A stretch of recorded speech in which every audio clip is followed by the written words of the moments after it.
Bismillahirrahmanirrahim. Metodologi terapi nutrisi. Energi panas alami makanan. Teori nutrisi barat berfokus pada kategorisasi analitis dan kuantitatif makanan. Pengelompokan ini didasarkan pada bahan komponen pangan seperti karbohidrat, lemak, protein, vitamin, mineral, dan trace elemen.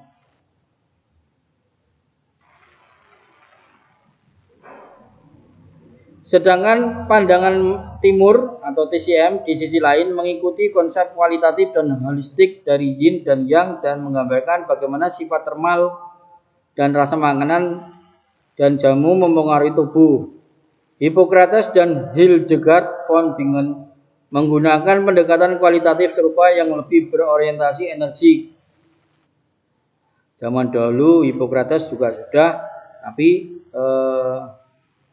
berorientasi pada energi ya, jadi hampir sama dengan konsep TCM. Mereka menggunakan diet sebagai sumber terapi yang penting dan murah untuk menjaga kesehatan dan mengobati penyakit.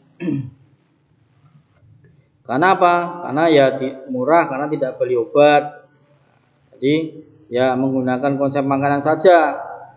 Harus pandai, harus fasih dalam memilah-milih makanan yang cocok dengan pola kita ataupun pola pasien atau sindrom pasien. TCM membuat hubungan erat antara makanan dan tanaman obat untuk terapi karena klasifikasinya mengikuti kriteria yang sama. Makanan dan jamu dapat mempromosikan dan menghambat satu sama lain dalam pengaruh terhadap tubuh. Misalnya tidak ada gunanya meresepkan herbal pengurang dahak dan akupuntur kepada pasien tanpa memberitahu mereka tentang makanan penghasil dahak, seperti makanan berlemak, junk food, kelebihan produk susu dan alkohol. Dalam kasus perlu menyertakan tindakan diet.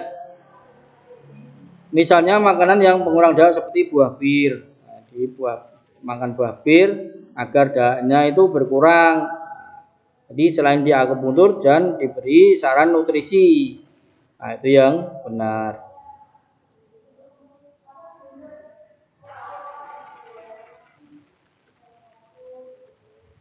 Empat kriteria dasar untuk klasifikasi makanan energi.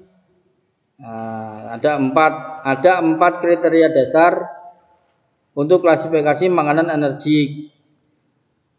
Pertama adalah sifat termal. Jadi makanan itu dibeda-bedakan menjadi sesuai dengan sifat termalnya, sifat suhunya, sifat energinya. Nah, yang pertama yaitu panas, hangat, netral, sejuk, dan dingin. Kemudian diklasifikasikan berdasarkan rasa. Berdasar rasa itu ada manis, asam. Ini ada yang salah nih, salah ketik ini. Ada yang manis, pedas, asam, pahit, dan asin. Jaringan organ. Nah, jadi dibedakan jaringan organnya atau afinitasnya, bahwa makanan inti, makanan daging kambing atau daging sapi itu ke limpa lambung. Atau cumi-cumi itu ke ginjal. Itu nggih.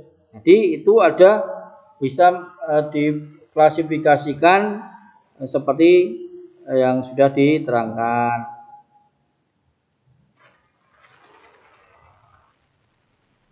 Di jaringan organ ya tentu limpa, lambung, paru, usus besar, ginjal, kandung kemih, liver, kandung empedu, jantung, dan usus kecil. Yang selanjutnya adalah dibedakan,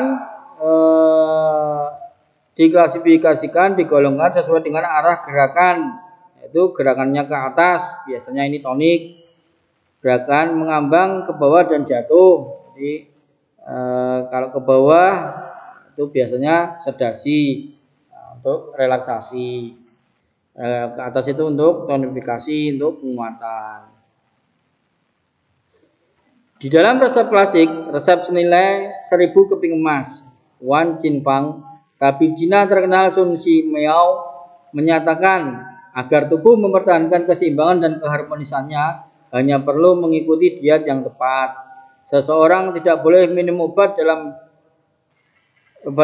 dengan cara yang tidak terkendali. Kekuatan obat-obatan hanya sepihak dan ada kasus di mana mereka sangat membantu. Jadi di dalam resep klasik namanya resep senilai 1000 keping emas. Di dalam buku tersebut ditulis bahwa tabib dewa Sun Simiao, tabib juara, tabib pintar, tabib terkenal Sun Simiao menyatakan agar tubuh mempertahankan keseimbangan dan keharmonisannya itu hanya perlu mengikuti diet yang tepat. Kita belajar, kita membiasakan melakukan diet yang tepat agar kita terjaga kesehatannya. Dan seperti itu aja. Seseorang tidak boleh minum obat dengan cara yang tidak terkendali. Umpama diresepkan obat diminum sekali 3 kali, minumnya tiap sekali minum 3 pil, kan itu bisa menjadikan bahaya. Karena kekuatan obat-obatan itu hanya sepihak dan ada kasus di mana mereka sangat membantu, tapi ada kasus di mana sangat merugikan atau menambah parah penyakit.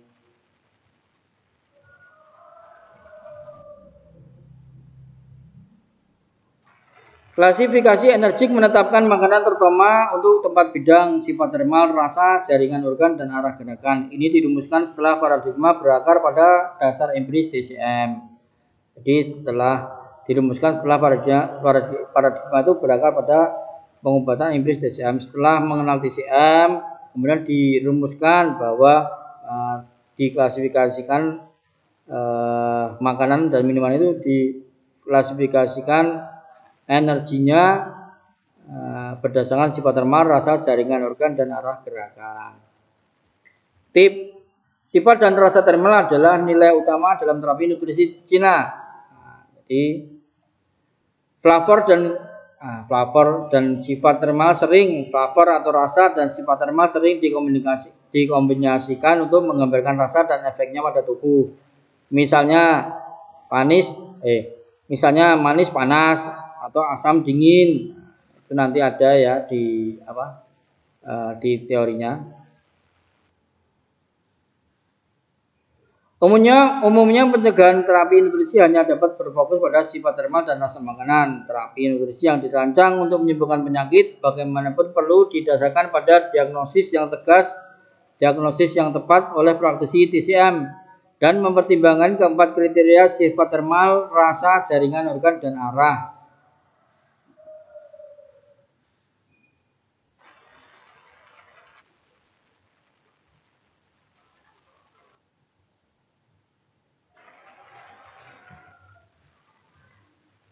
Selanjutnya kita lihat diagram yang ada. Energi panas alami, sifat termal panas alami. Makanan dapat dipisahkan menjadi 5 level energi termalnya, yaitu panas, hangat, dingin, sejuk, dan netral. Nah, panas, hangat itu masuk dalam kategori yang atau makanan yang berunsur yang. Dingin dan sejuk itu makanan yang berunsur yin atau masuk dalam kategori yin.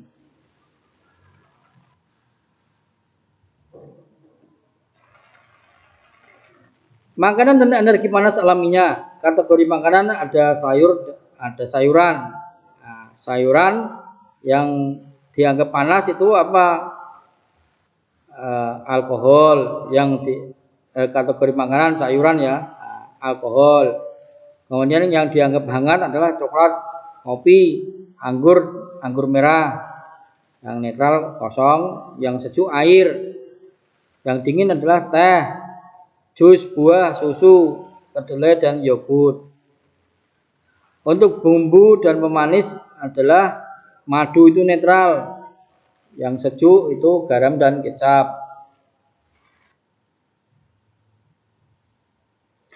Untuk produk susu, mentega dan keju itu masuk kategori hangat. Adapun susu sapi itu netral dan yogurt itu dingin. Nah, jadi kalau panas itu ya susu kambing, susu kuda itu panas. Tidak saya tulis ya. Nah, seperti ini jangan bikin tulisan, bikin catatan. Telur, ikan, unggas dan daging kategori makanan telur. Nah, yang panas itu ya domba, daging domba itu panas. Kemudian daging sapi itu hangat. Daging sapi, ya sapi, ayam, belut, salmon itu hangat. Yang netral adalah bebek, telur, ayam, angsa dan babi. Yang sejuk adalah udang, yang dingin adalah kelinci. Nah, jadi ini yang sedikit yang perlu kita ketahui klasifikasi makanan ini. Nanti di belakang materi ada secara detailnya yang lebih lengkap. Buah dan sayur dari adas, daun bawang, buah persik itu termasuk hangat. Sedangkan yang netral itu adalah wortel, anggur, plum, kentang. Yang sejuk adalah asparagus, pisang, jeruk, tomat dan semangka. Yang dingin adalah timun, kedelai, bayam.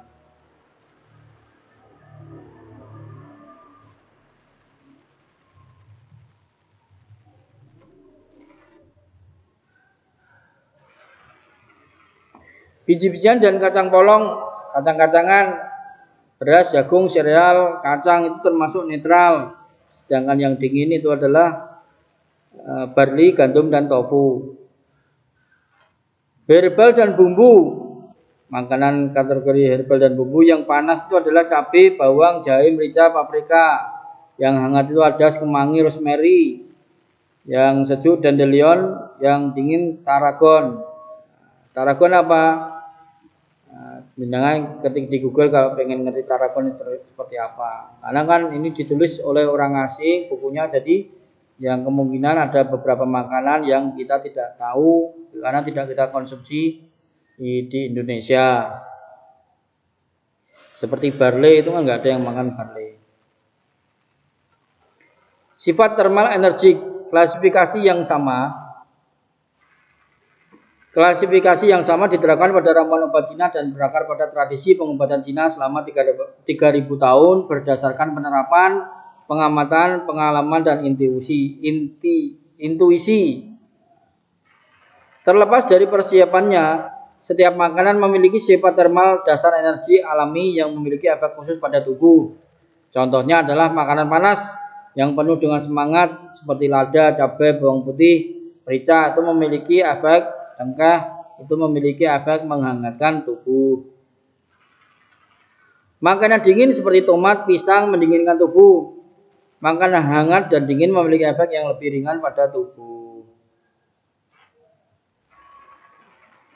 Efek makanan netral tidak mengubah tingkat energi tubuh. Nah, jadi kalau makanan netral, buah-buah netral itu silakan dikonsumsi bebas, baik yang sindromnya panas ataupun sindromnya dingin.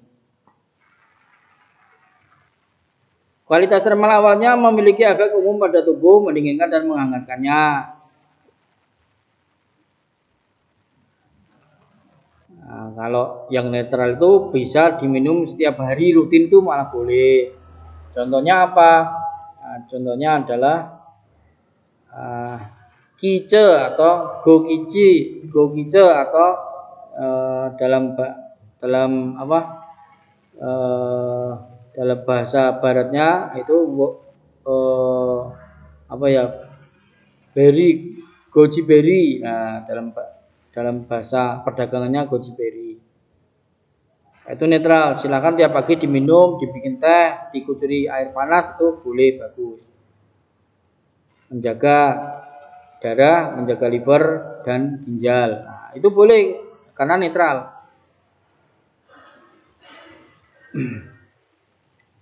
Rasa dan asosiasi hubungan dengan salah satu dari 5 fase menentukan efek makanan pada organ atau jaringan tertentu. Jadi rasa itu berhubungan dengan 5 organ cangfu, sehingga efek makanan pada organ akan menghasilkan efek makanan, menentukan efek makanan pada organ.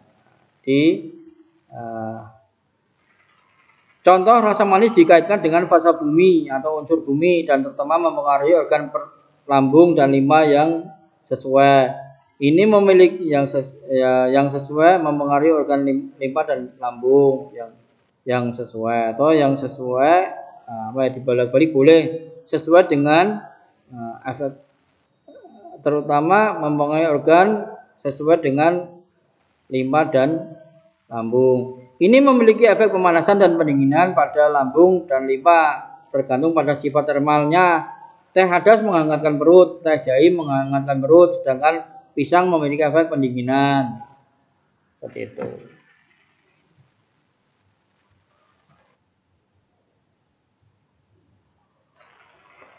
Panas. Makanan panas meningkatkan yang, mempercepat energi, mempercepat qi, mengaktifkan dan menghangatkan, membubarkan stagnasi, bergerak ke atas dan keluar, menghangatkan perut dan limpa dan organ cangkul, menghilangkan dingin eksternal dan internal, memobilisasi energi pertahanan. Nah, itu penjelasan daripada makanan yang sifat termalnya panas. Contoh gejala pengobatan gejala pilek. Nah, itu digunakan jahe, kayu manis, daging domba, cabai. Nah, cabai seperti yang sudah ditanyakan di grup ya. Nah, kelebihan menciptakan panas, peningkatan yang, melukai yin. Nah, jadi kalau kelebihan sering makan cabai, tak terkontrol, satu cobek dihabiskan sendiri, tentu akan melukai yin dan mengeringkan cairan tubuh. Nah, ini juga tidak bagus. Kalau cocok untuk pasien yang cocok dingin, jahe cabai bagus. Tapi kalau untuk yang sindromnya dingin yin, nah itu bahaya, malahan semakin parah. Selanjutnya adalah hangat. Makanan hangat memperkuat yang dan qi, menghangatkan tubuh, organ cangkul dan menghangatkan serta memperkuat pembakar tengah. Contoh pengobatan gejala pilek, adas, daging ayam, daging sapi, gandum itu bagus untuk menghangatkan qiao tengah. Kelebihannya menciptakan kelimpahan yang. Nah, kalau kelebihan jadi terlalu tinggi yangnya nanti jadi tidak seimbang. Selanjutnya adalah netral. Makanan netral membangun qi dan cairan tubuh serta menstabilkan dan menyelaraskan tubuh. Contohnya adalah pengobatan kekosongan qi, madu, nasi, kentang itu bagus untuk sindrom atau pola orang yang dikenal atau disebut dengan kekosongan energi. Lemes lah, orang lemes, kelaparan, 3 hari tidak makan, seperti itu. Sejuk, makanan sejuk menambah cairan tubuh atau qin ye dan darah su, memperlambat qi dan membersihkan panas. Contohnya adalah gejala pengobatan panas. Nah, itu seperti ketika anak kita panas, kasih minum yogurt, susu kedelai dan kasih makan gandum. Yang pas seperti itu, yang pas begitu. Makanan dingin membuat dingin, panas dalam yang sejuk dan memiliki efek menenangkan jiwa atau sen, mengobati gejala panas. Apa itu? Semangka, dandelion, jeruk, lemon, sitrus-sitrusan itu bersifat dingin. Kelebihannya merusak qi dan yang dan mendinginkan tubuh secara menyeluruh. Nah, tapi kalau dikonsumsi terus-menerus, tiap hari pagi minum lemon jus, nanti malamnya, siangnya semangka, nah, itu terus, ya, akhirnya akan menjadi sakit. Tujuan terapi diturunkan dari prinsip yin dan yang. Neijing menyatakan jika ada yang dingin, panaskan. Jika ada yang panas, dinginkan. Melengkapi polaritas yang berlawanan dan mengembalikan keseimbangan asli.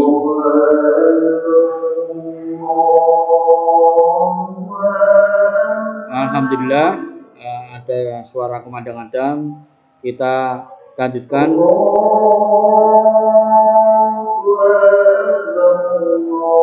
Kita lanjutkan pada sesi pertemuan selanjutnya.